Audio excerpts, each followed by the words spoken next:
Welcome to Shakti Infotech Diploma in Computer Application lesson number 61. இந்த லெசன்ல இருந்து நம்ம என்ன பார்க்க போறோம் அப்படினா MS Excel அப்படிங்கற ஒரு சாஃப்ட்வேர். ஓகேங்களா? அந்த சாஃப்ட்வேர் பத்தின ஒரு பேசிக் இன்ட்ரோடக்ஷன் இந்த லெசன்ல உங்களுக்கு நான் கொடுக்கிறேன். எக்ஸல் பார்க்கிறதுக்கு முன்னாடி ஏற்கனவே பார்த்த சாஃப்ட்வேரோட சில பர்பஸை ரிவிஷன் பண்ணிட்டு அதுக்கு அப்புறம் இதுக்கு வரேன் உங்களுக்கு. ஓகே. MS Word கத்துக்கிட்டா என்ன பண்ண முடியும்? டாக்குமெண்ட் ரெடி பண்ண முடியும். டாக்குமெண்டேஷனா ஒரு பேப்பர்ல டைப் பண்ற விஷயம் அவ்வளவுதான். டைப் பண்ணி பிரிண்ட் எடுத்துக்கலாம். MS PowerPoint அப்படின்றது பிரசன்டேஷன் ஒரு விஷயத்தை இன்னொருத்தங்களுக்கு எக்ஸ்பிளைன் பண்றதுக்காக யூஸ் பண்ணக்கூடிய ஒரு சாஃப்ட்வேர். அதே மாதிரி MS Excel அப்படின்றது என்னன்னா கால்குலேஷன்ஸ் அப்புறம் டேட்டா அனாலிசிஸ் சம்பந்தப்பட்ட விஷயங்கள். என்னது? கால்குலேஷன்ஸ், டேட்டா அனாலிசிஸ், கணக்கு சம்பந்தப்பட்ட விஷயங்கள். உதாரணத்துக்கு நீங்க MS Wordல 2+2 அப்படின்னு கொடுத்தீங்கன்னா 2+2ன்றது வெறுமனே வேர்ட் மட்டும்தான். அதாவது ஆல்பபெட் இல்லைனா நியூமரிக் அது மட்டும்தான் அதுக்கு தெரியுமே தவிர 2+2 = 4 அப்படின்றது MS Wordக்கு தெரியாது. ஏன்னா அது ப்ரோக்ராம் பண்ணதே அப்படிதான். அதே மாதிரி தான் பவர் பாயிண்ட்டுக்கும் கணக்கு சம்பந்தப்பட்ட விஷயங்கள் சுத்தமாக தெரியாது. எக்ஸலுக்கு முழுக்க கணக்கு சம்பந்தப்பட்ட விஷயங்கள் தெரியும். அதனால தான் என்ன சொல்றதுன்னா MS Excel அப்படின்றது கால்குலேஷனுக்காகவும் டேட்டா அனாலிசிஸ் சம்பந்தப்பட்ட வேலைகளை செய்யறதுக்கான ஒரு சாஃப்ட்வேர். இதை மட்டும் புரிஞ்சுக்கங்க இப்போதைக்கு. அது எப்படி பண்ணுதுன்றது ஒவ்வொன்றா சொல்கிறேன் உங்களுக்கு. ஓகே. அப்போது கணக்கு சம்மந்தப்பட்ட விஷயங்களை ஒரு ஆஃபீஸில் யூஸ் பண்ணுறதுக்கு யூஸ் பண்ணுற சாஃப்ட்வேர் தான் எக்ஸல். இப்போ கம்ப்யூட்டரில் எக்ஸல் ஓப்பன் பண்ணணும். நான் டெஸ்க்டாப்பில் பார்க்குற எக்ஸல் எங்கன்னா இருக்கானா? இல்லை. அப்போ என்ன பண்ணலாம்? ஸ்டார்ட் பட்டனை கிளிக் பண்ணுறேன். EXCEL அப்படின்னு டைப் பண்ணால் எக்ஸல் என்ன ஆகுது? அப்ளிகேஷன் இங்கே ஓப்பன் ஆகுது. இப்போ இதெல்லாம் பார்த்தீங்க அப்படின்னா டாக்குமெண்ட். இதை கிளிக் பண்ணால் அதில் நான் கிரியேட் பண்ணி வச்சிருக்கிற சில ஃபைல்ஸ் நமக்கு ஓப்பன் ஆகும். பட் இப்போதைக்கு எனக்கு என்ன வேணும்? அப்ளிகேஷன் ஃப்ரெஷ்ஷாக ஒன்று ஓப்பன் பண்ணி கொடுன்றதால எக்ஸலில் கிளிக் பண்ணுறேன். இதில் பார்த்தீங்க அப்படின்னா பில்லிங் சாஃப்ட் செட் நிறைய இருக்கும். அதாவது MS வேர்டுக்கு பவர் பாயிண்ட்டுக்கெலாம் பார்த்த மாதிரியே ப்ரீடிஃபைண்டாக சில லேஅவுட்டை கொடுத்துருப்பாங்க. அது தேவைப்பட்டால் யூஸ் பண்ணிக்கலாம். இப்போதைக்கு பிளாங்க் ஒர்க் ஷீட் ஓப்பன் பண்ணி அது எப்படி ஃபங்க்ஷன் ஆகுதுன்றதை பார்க்கணுன்றதால நான் பிளாங்க் ஒர்க் ஷீட் கொடுத்துக்கிறேன். ஓகேங்களா? இதை க்ளோஸ் பண்ணிக்கிறேன். எனக்கு டெஸ்க்டாப்பில் ஒரு ஐக்கான் இருந்தால் நல்லா இருக்கும் அப்படின்னா இதை கிளிக் பண்ணுறேன். EXCEL எக்ஸல் அப்படின்றது டைப் பண்ணிவிட்டு இதை ரைட் கிளிக் பண்ணிக்கிட்டு பின் டு ஸ்டார்ட்னு கொடுத்தா என்ன ஆகும்? ஸ்டார்ட் மெனுவில் நமக்கு பின் ஆகும். பின் டு டாஸ்க் பார்னா என்ன ஆகும்? இந்த டாஸ்க் பாரில் நமக்கு பின் ஆகும். எனக்கு என்னென்னா டெஸ்க்டாப்பில் ஒரு ஐக்கான் இருந்தால் டபுள் கிளிக் பண்ணி ஓப்பன் பண்ணுறதுக்கு ஈஸியாக இருக்குன்றதால ஓப்பன் ஃபைல் லொக்கேஷன் அப்படின்றத கொடுக்குறேன். அந்த லொக்கேஷன் ஓப்பன் ஆகும். இதில் என்ன பண்ணுறேன்னா ரைட் கிளிக் பண்ணிக்கிட்டு send to desktop create shortcut அப்படின்றத கொடுத்துட்டு இப்போ செக் பண்ண டெஸ்க்டாப்பில் என்ன ஆகுது? ஒரு ஷார்ட்கட்டாக ஓப்பன் ஆகுது. சரிங்களா? இந்த மெத்தடு மட்டும் தெரிஞ்சாலே போதும். ஸ்டார்ட் பட்டன் கிளிக் பண்ணும்போது இங்கே இருக்கலாம். சப்போஸ் இங்கே நீங்கள் ஆட் பண்ணுறதுனால என்ன பண்ணலாம்? இதை கிளிக் பண்ணிக்கிட்டு எக்ஸல் அப்படின்றத கொடுத்துட்டு இதை ரைட் கிளிக் பண்ணி பின் டு ஸ்டார்ட்ன்றதை கொடுத்துட்டோம்னா அதுக்கப்புறம் என்ன பண்ணலாம்? ஸ்டார்ட் பட்டனை கிளிக் பண்ணும்போது இங்கே ஆட் ஆகிடும். இங்கே கூட நம்ம ஓப்பன் பண்ணிக்கலாம். அதோட பெஸ்ட் மெத்தட் என்னென்னா டெஸ்க்டாப்பில் ஒரு ஐக்கானை க்ரியேட் பண்ணி வச்சுக்கிறது தான். டபுள் கிளிக் பண்ணி ஓப்பன் பண்ணுறது ஈஸியாக இருக்கும். ரைட். அப்போது அப்ளிகேஷனை எப்படி ஓப்பன் பண்ணோம் அப்படின்றது தெரிஞ்சிடுச்சு. இப்போ நான் என்ன பண்ணுறேன்னா அந்த அப்ளிகேஷனை ஓப்பன் பண்ண போகிறேன். இதை க்ளோஸ் பண்ணிடுறேன். எக்ஸல் இதில் பிளாங்க் ஒர்க் ஷீட் அப்படின்றத கொடுக்குறேன். இது பார்த்தீங்கன்னா இது ஒரு தடவை கோத்ரூ பண்ணுவோம் நம்ம இதுக்குள்ளே என்னென்ன விஷயங்கள் இருக்குதுன்னு சொல்லிட்டு. ஏன்னா இந்த ஹோம் இன்சர்ட் ஒரு சில விஷயங்கள்லாம் வந்து வேர்டு பவர் பாயிண்ட்டுக்கு காமனாக வரும், எக்ஸலுக்கும் காமனாக வரும். அதே மாதிரி எக்ஸலுக்குள்ள நம்ம என்ன பண்ண போகிறோம்? கால்குலேஷன், டேட்டா அனாலிசிஸ் அது சம்மந்தப்பட்ட விஷயங்களுக்காக என்னென்ன வேணுமோ அடிஷ்னலாக அதுவும் இருக்கும். ஓகேங்களா? அப்போ ஏற்கனவே இருக்கிற அந்த ரெண்டு சாஃப்ட்வேர் வேர்டு பவர் பாயிண்ட்டுக்கும் இப்போ பார்க்க போகிற எக்ஸலுக்கும் என்ன டிஃப்ரென்ஸ்ன்றதை புரிஞ்சுக்கிட்டிங்கன்னா ரொம்ப ஈஸியாக இருக்கும் எக்ஸல்ன்றது. ஓகே. முதல்ல என்னென்ன டிஃப்ரென்ஸ்? இந்த டைட்டில் பார், அதுக்கப்புறம் இந்த quick access tool bar, minimize, maximize, close, இந்த ரிப்பன் இதெல்லாமே காமன் தான். ஓகேங்களா? இந்த ஏரியா வரைக்கும் சேமாக தான் இருக்கும். அதுக்கு கீழே பார்த்தோம்னா இந்த இடம் பாருங்கள். இதுவே நீங்கள் MS Word ஓப்பன் பண்ணால் இந்த இடத்தோட பேர் பேஜ் அப்படின்னு சொல்லுவோம். இதுவே பவர் பாயிண்ட் ஓப்பன் பண்ணிங்கன்னா ஸ்லைடு அப்படின்னு சொல்லுவோம். எம்எஸ் எக்ஸலுக்குள்ளே இதோட பேர் ஷீட். இங்கேயே பாருங்கள், ஷீட் 1, ஷீட் 2, ஷீட் 3 நம்ம என்ன பண்ணலாம், நம்பர் ஆஃப் ஷீட்ஸை நிறைய க்ரியேட் பண்ணிக்கிட்டே இருக்கலாம். அப்போ எம்எஸ் வேர்டுக்குள்ளே என்ன பண்ணுவோம், என்டர் பண்ண அடுத்தடுத்த பேஜ் ஆட்டோமேட்டிக்காக க்ரியேட் ஆகும். பவர் பாயிண்ட்டுக்குள்ளே ஒரு ஸ்லைடு ஆட் பண்ணுறதுக்கு நியூ ஸ்லைடுன்ற கொடுப்போம். அது என்ன லே அவுட்ன்றதை சூஸ் பண்ணுவோம். பட் எக்ஸலுக்குள்ளே பொறுத்த வரைக்கும் ஷீட் 1, ஷீட் 2, ஷீட் 3. அப்போ ஒவ்வொரு விதமான விஷயங்களுக்கும் ஒரு ஷீட்டை நம்ம ஓப்பன் பண்ணி என்ன பண்ணுற வேண்டியிருக்கும், டேட்டாபேஸ் டைப் பண்ண வேண்டியிருக்கும். இப்போ இதுக்குள்ளே இருக்கிற சில காம்போனன்ட்ஸ் மட்டும் சொல்லிடுறேன் நான். இதில் முக்கியமாக இந்த ஷீட்டை பற்றி தான் தெரிஞ்சுக்கணும் நீங்கள். ஏ, பி, சி, டி இதெல்லாமே காலம் அப்படின்னு சொல்லுவோம். ஓகேங்களா? ஏ அப்படின்றது ஒரு காலம், பின்றது ஒரு காலம், சின்றது ஒரு காலம். அதே மாதிரி 1 அப்படின்றது ஒரு ரோ, 2 அப்படின்றது ஒரு ரோ, 3 அப்படின்றது ஒரு ரோ. ஓகேங்களா? இந்த மாதிரி நிறைய காலம்ஸ் ரோஸ் ஒன்றா சேர்ந்தா அதுக்கு பேர் ஒரு ஷீட். இவ்வளோ பெரிய ஷீட். எங்கே ஒரு காலமும் ஒரு ரோவும் ஒன்றா சேருதோ அதுக்கு பேர் ஒரு செல். அந்த செல்லோட பேரை நம்ம என்ன பண்ணலாம், இங்கே பார்க்கலாம். இதுதான் நேம் பாக்ஸ் அப்படின்னு சொல்லுவோம். பக்கத்தில் இருக்கிற இது ஃபார்முலா பார். இங்கே தான் நம்ம ஃபார்முலாவை டைப் பண்ண வேண்டியிருக்கும். இதை கொஞ்சம் கிளியராக புரிஞ்சுக்குங்க. ஏ, பி, சி, டி இதெல்லாமே ஒவ்வொன்றும் ஒவ்வொரு காலம்.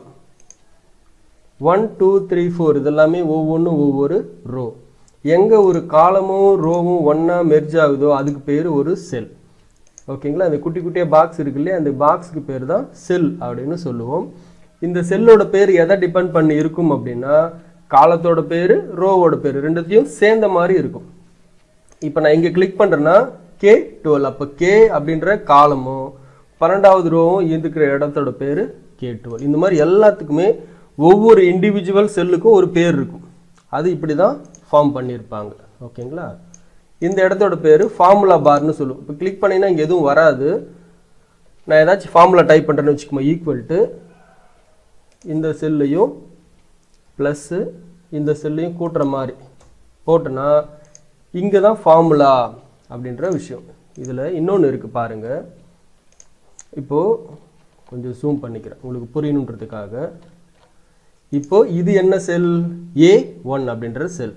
இந்த செல்லுக்குள்ளே நான் 1, 2, 3, 4 டைப் பண்ணுறேன் அப்படின்னா இதெல்லாமே ஜஸ்ட் வேல்யூஸ். அதே மாதிரி இதெல்லாம் டைப் பண்ணுறேன்னா இதெல்லாம் ஆல்ஃபாபெட்ஸ். ஏன்னா நம்ம 1 + 2 = போட்டால் என்ன ஆகும், 3ன்னு வரும். ஆனால் A + Bன்னு போட்டால் அப்போ என்ன பண்ண முடியாது, நியூமரிக்கல் வேல்யூ தான் நம்மளால் ஆட் பண்ண முடியுமே தவிர ஆல்ஃபபெட்டிக்கலாக இருக்கிறத என்ன பண்ண முடியாது, ஆட் பண்ண முடியாதுன்றதை புரிஞ்சுங்க. ஏன்னா சில ஃபார்முலா கொடுக்கும்போது எரர் வரும். அப்போ உங்களுக்கு புரிஞ்சுக்கிறது கஷ்டமாக இருக்கும்.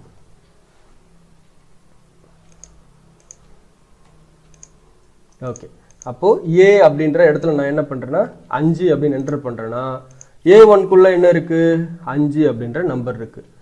ஓகேங்களா? அப்போ 5ன்ற நம்பர் எங்கே இருக்குது, A1 அப்படின்ற செல்குள்ளே இருக்குது. இங்கே என்ன பண்ணுறேன் அப்படின்னா பின்றதுக்குள்ளே ஒரு 7 அப்படின்னு டைப் பண்ணுறேன். அப்போது B1க்குள்ளே 7 இருக்குது, A1க்குள்ளே 5 இருக்குது. இது ரெண்டுத்தையும் டோட்டல் பண்ணி இதில் போட சொல்கிறேன். நான் சொன்னேன் இல்லையா, எக்ஸல் அப்படின்றது கேல்குலேஷன் டேட்டா அனாலிசிஸ். முதல்ல கேல்குலேட் எப்படி பண்ணுதுன்னு பார்ப்போம். இங்கே என்ன பண்ண சொல்கிறேன்னா ஈக்குவல் டு அப்படின்ற சிம்பிள் போடுறேன். இதுதான் ஃபார்முலாவோட பேசிக். நம்ம ஃபார்முலா போடும்போது என்ன பண்ணுவோம், எப்போவுமே ஈக்குவல் டு அப்படின்ற இந்த சிம்பிள் போட்டு தான் போடுவோம் இல்லைங்களா. எக்ஸலுக்குள்ளே கூட ஈக்குவல் டு அப்படின்ற சிம்பிள் போட்டு தான் போடணும். ஈக்குவல் டு இந்த செல்லை கிளிக் பண்ணுறேன். அப்போது A1 அப்படின்ற செல்லுக்குள்ளே இருக்கிற வேல்யூ இப்போ ஷிஃப்ட் ப்ரெஸ் பண்ணிக்கிட்டு அந்த ப்ளஸ் சிம்பிள் ப்ளஸ் வரணும் அந்த இடத்துல, ப்ளஸ் இது. இப்போ என்டர் கொடுத்தனா என்ன ஆகுதுங்க, 12.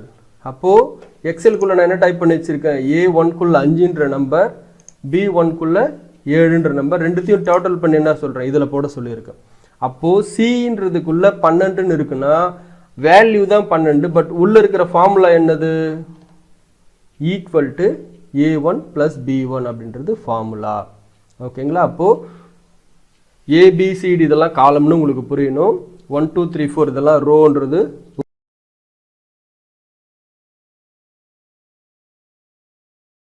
புரியணும். எங்கே ஒரு காலமும் ரோ ஒன்றா சேருதோ அதுக்கு பேர் ஒரு செல் அப்படின்றது புரியணும். அந்த ஒவ்வொரு செல்லுக்குள்ளே தான் நம்ம என்ன பண்ணுவோம், வேல்யூஸை டைப் பண்ணுவோன்றது புரியணும். அதே மாதிரி 2, 3 வேல்யூஸை நம்ம கூட்டணும் அப்படின்னா வேல்யூஸாக போட மாட்டோம், இந்த செல்லோட நேமை தான் ரெஃபரன்ஸாக எடுத்து ஆட் பண்ணி இதில் போடுவோம். அப்போது இதுக்குள்ளே வரக்கூடிய 12ன்ற நம்பர் எதை டிபெண்ட் பண்ணியிருக்கோம்? A1ன்ற செல்குள்ளே இருக்கிற வேல்யூ ப்ளஸ் B1 அப்படின்ற செல்குள்ளே இருக்கிற வேல்யூவையும் கூட்டி என்ன பண்ண சொல்கிறேன்? C1க்குள்ளே போட சொல்லியிருக்கு. இப்போ நான் இங்கே என்ன பண்ணுறேன்னா 7 அப்படின்ற நம்பர் மாத்திரனா என்ன ஆகும்? ஆட்டோமேட்டிக்காக 7 + 7 = 14. அப்போது நம்ம ஒவ்வொரு செல்லையும் ரெஃபர் பண்ணி கொடுத்துட்டோம்னாலே டோட்டல் என்ன ஆட்டோமேட்டிக்காக அது வந்துகிட்டே இருக்கும். இதுதாங்க பேசிக் கால்குலேஷன். இந்த அடிப்படையான விஷயங்கள் உங்களுக்கு புரிஞ்சாதான் எவ்வளவு கஷ்டமான எக்ஸல் ஃபார்முலா இருந்தால் கூட ஈஸியாக உங்களுக்கு புரிஞ்சிடும். எனக்கு இதையே நான் மைனஸ் பண்ணணும்னு வச்சுக்குமே, உதாரணத்துக்கு இந்த ஏவையும் பியும் மைனஸ் பண்ணி இதில் போடணும்னா ஈக்குவல் டு A1க்குள்ளே இருக்கிற வேல்யூ மைனஸ் B1 என்டர் கொடுத்தா என்ன ஆகும்? 0. சப்போஸ் நான் இந்த பியில் 8ன்னு கொடுக்குறேன்னா கவனிங்க என்ன ஆகுது? -1. அப்போது பெரிய நம்பர்லேருந்து சின்ன நம்பர் கழிச்சா என்ன ஆகும்? சம்டைம்ஸ் நமக்கு நெகட்டிவ் வேல்யூ வரும் இல்லைங்களா? உதாரணத்துக்கு பாருங்கள், இப்போ 8 - 7ன்னு போட்டால் என்ன ஆகும்? பாசிட்டிவ் நம்பர் 1ன்னு வரும். ஆனால் 7ல் 8 போச்சுன்னா என்ன ஆகும்? நெகட்டிவ் நம்பர் 1ன்னு வரும். அப்போது இந்த பாசிட்டிவ்னா என்ன, நெகட்டிவ்னா என்னன்றதும் எக்ஸலுக்கு தெரியும். ஓகேங்களா? அது உங்களுக்கு புரிஞ்சிருந்தால் தான் எக்ஸலுக்குள்ளே வரக்கூடிய ரிசல்ட் நீங்கள் எதிர்பார்க்குற மாதிரி இருக்கும். ஓகேங்களா? இதை பற்றி கொஞ்சம் ப்ரீஃபாக பார்ப்போம். ஒரு பேசிக் மட்டும் சொல்லணுன்றதால சிம்பிளாக சொல்கிறேன் உங்களுக்கு. அடுத்ததாக வந்து டேட்டா அனாலிசிஸ். அது எப்படி டேட்டா அனலைஸ் பண்ணுது? இப்போது 8ன்ற நம்பர் பெருசா 7ன்ற நம்பர் பெருசான்னு கேட்டால் நம்ம என்ன சொல்லுவோம்? 8 தான் பெருசு. அது எப்படி சொல்லுதுன்னு பார்க்கலாம். இங்கே நான் என்ன பண்ணுறேன்னா 8 அப்படின்னு கொடுக்குறேன், இங்கே 7 அப்படின்னு கொடுக்குறேன். இதுக்குள்ள நான் ஃபார்முலா கொடுக்குறேன் டேட்டாவை அனலைஸ் பண்ணுறதுக்காக. Equal to greater than simple use பண்ணுறேன் இந்த இடத்துல. 8 கிரேட்டர் தென் 7. அப்போது A4க்குள்ளே இருக்கிற வேல்யூ B4க்குள்ளே இருக்கிற வேல்யூவை விட பெருசா அப்படின்னு நான் கேட்குறேன். இது என்ன சொல்லுது? ட்ரூ. ஆமாம், உண்மைதான். இதுவே நாங்கள் 9ன்னு கொடுக்குறேன், என்ன நடக்கு? ஃபால்ஸ். அப்போது எக்ஸலுக்கு என்ன தெரியுது? டேட்டாவை அனலைஸ் பண்ணுது. 8ன்ற நம்பர் 9ன்ற நம்பரோட பெருசு கிடையாது, சின்னது. அப்போ நீங்கள் கொடுத்துருக்கிற ஸ்டேட்மெண்ட் தப்பு. ஓகேங்களா? இதுதான் வந்து டேட்டா அனலைஸ் பண்ணுறது. இங்கே நான் 8னே கொடுத்தா என்ன நடக்குங்க அவனுங்க? இதுவும் ஃபால்ஸ் தான். புரியுதா உங்களுக்கு? அதுவே கிரேட்டர் தென் ஆர் ஈக்குவல் டுன்ற சிம்பிளையும் சேர்த்து கொடுத்தனா ட்ரூ. இந்த கான்செப்ட் உங்களுக்கு புரியுதா பாருங்க. அப்போது கிரேட்டர் தென் மட்டும் போட்டோன்னா இதை விட இது பெருசாக இருந்தால் தான் statement true. Greater than or equal டுன்னு போட்டால் என்ன பண்ணிக்கலாம்? A4ம் B4ம் ஈக்குவலாக இருந்தாலுமே கூட ஸ்டேட்மெண்ட் ட்ரூ தான். அதே மாதிரி B4ஐ விட A4 ஒரு வேல்யூ பெருசாக இருந்தாலும் ஸ்டேட்மெண்ட் ட்ரூ தான். இந்த பேசிக்கான விஷயங்கள் உங்களுக்கும் தெரிஞ்சிருக்கணும். அப்போது மேத்தமெட்டிக்கலாக ஒரு வேலைகளை நீங்கள் செய்கிறீங்கன்றதால கணக்கு சம்மந்தப்பட்ட அந்த பேசிக் நாலேஜ் உங்களுக்கு வேணும். அதை பற்றி நிறைய சொன்னால் நிச்சயமாக தூக்கம் வந்துடும். அதனால் ஆரம்பத்தில் சின்ன சின்ன விஷயங்களாக பார்த்து எக்ஸல் எப்படி ஃபங்க்ஷன் ஆகுதுன்றதை புரிஞ்சுக்கிட்டிங்கன்னா கொஞ்சம் அட்வான்ஸாக வரக்கூடிய விஷயங்கள் உங்களுக்கு ஈஸியாக இருக்கும். ஓகே, ஜஸ்ட் ஒரு ரிவிஷன் மட்டும் கொடுத்துட்றேன். இன்றைக்கி இந்த கிளாஸில் என்னென்ன பார்த்தோம்? எக்ஸல்னால் என்ன? எக்ஸல்னால் என்ன? கால்குலேஷன், டேட்டா அனாலிசிஸ், அவ்வளோதான். அப்போது எக்ஸல் என்ன பண்ணலாம்? இது சம்மந்தப்பட்ட வேலைகளுக்காக யூஸ் பண்ணிக்கலாம். எப்படிலாம் கம்ப்யூட்டரில் ஓப்பன் பண்ணலாம் அப்படின்னா டெஸ்க்டாப்பில் இருக்கலாம், இல்லை ஸ்டார்ட் பட்டனில் இருக்கலாம், இல்லைனா இங்கே டாஸ்க் பாரில் பின் பண்ணி வச்சுக்கலாம், இல்லைனா எக்ஸல்னு டைப் பண்ணி ஓப்பன் பண்ணிங்க. ஓப்பன் பண்ணோடனே இந்த மாதிரி உங்களுக்கு வரும். ABCD இதெல்லாமே காலம். இந்த விஷயத்தை இதோட முடிச்சுக்கும். இதுக்கப்புறம் இது சம்மந்தப்பட்டது உங்களுக்கு நான் அதிகம் சொல்ல மாட்டேன், நீங்கள் புரிஞ்சுக்கணும். ABCD எல்லாமே காலம், 1 2 3 4 இது எல்லாமே ரோ. எங்கே ஒரு காலமும் ரோ ஒன்றா சேருதோ அதுக்கு ஒரு பேர் இருக்கும். அந்த பேர் காலத்தோட பேரையும் ரோவோட பேரையும் சேர்த்து என்ன பண்ணலாம்? நம்ம நேம் பாக்ஸில் பார்த்துக்கலாம். ஒவ்வொரு செல்லுக்குள்ளே நம்ம என்டர் பண்ணுறது என்னவா இருக்கும்? ஒன்று ஆல்ஃபபெட்ஸாக இருக்கலாம், இல்லைனா நம்பர்ஸாக இருக்கலாம், இல்லைனா ஃபார்முலாஸாக இருக்கலாம். ஓகேங்களா? இதை வச்சு தான் என்ன ஆகும்? அதுக்குள்ளே என்ன மாதிரியான ஃபார்முலாஸ் டைப் பண்ணுறீங்கன்னா அந்த ஃபார்முலாக்குள்ளே என்ன கொடுத்துட்டீங்களோ அதை பேஸ் பண்ணி தான் ரிசல்ட் நமக்கு அவுட்புட்டாக கிடைக்கும். ஓகே, அந்த ஃபார்முலா பார்ன்றது தெரிஞ்சுக்குங்க. அப்போது அதுக்கு அடுத்தபடியாக கால்குலேஷன், அப்புறம் டேட்டா அனாலிசிஸ். ஒரு வேல்யூவை இன்னொரு வேல்யூவோட கூட்டுறது, கழிக்கிறது, பெருக்கிறது, வகுக்கிறது, இது மட்டும் கிடையாது. நீங்கள் ஃபஸ்ட் ஸ்டாண்டர்ட்லேருந்து மேக்ஸில் நீங்கள் பிஹெச்டி படிக்கிற வரைக்கும் என்னென்ன மாதிரியான ஃபங்க்ஷன்ஸ் ஃபார்முலாஸ்லாம் நீங்கள் யூஸ் பண்ணுறீங்களோ எல்லாமே எக்ஸல்லையும் யூஸ் பண்ணலாம்.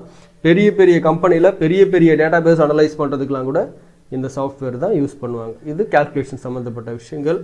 அனலைஸ் அப்படின்னா ஒரு டேட்டாவை இன்னொரு டேட்டாவை அனலைஸ் பண்ணி கரெக்டாக இருக்கா இல்லையா, ஓகேங்களா? இதுதான் பேசிக். இதுக்கப்புறம் நிறைய நீங்கள் பண்ண வேண்டியிருக்கும். இஃப் ஸ்டேட்மெண்ட், அண்டு, ஆறு, இஃப் எல் ஸ்டேட்மெண்ட்டு, இந்த மாதிரி நிறைய விஷயங்கள்லாம் இருக்குது. செக் பண்ணி அதுக்கேற்ற மாதிரி ரிசல்ட் நம்ம வர வைப்போம். இப்போ நீங்கள் இந்த பண்ண இல்லைங்களா 2 விஷயம், 2 நம்பரை எப்படி கூட்டுறோன்றது ஒர்க் அவுட் பண்ணி பாருங்கள். 2 நம்பரை போட்டு ட்ரூவா இல்லையா அனலைஸ் பண்ணுறது. அப்போது கேல்குலேஷன் ஒர்க் சின்னதாக பண்ணி பாருங்கள், அனலைஸ் பண்ணுற வேலையை லைட்டாக பண்ணி பாருங்கள்.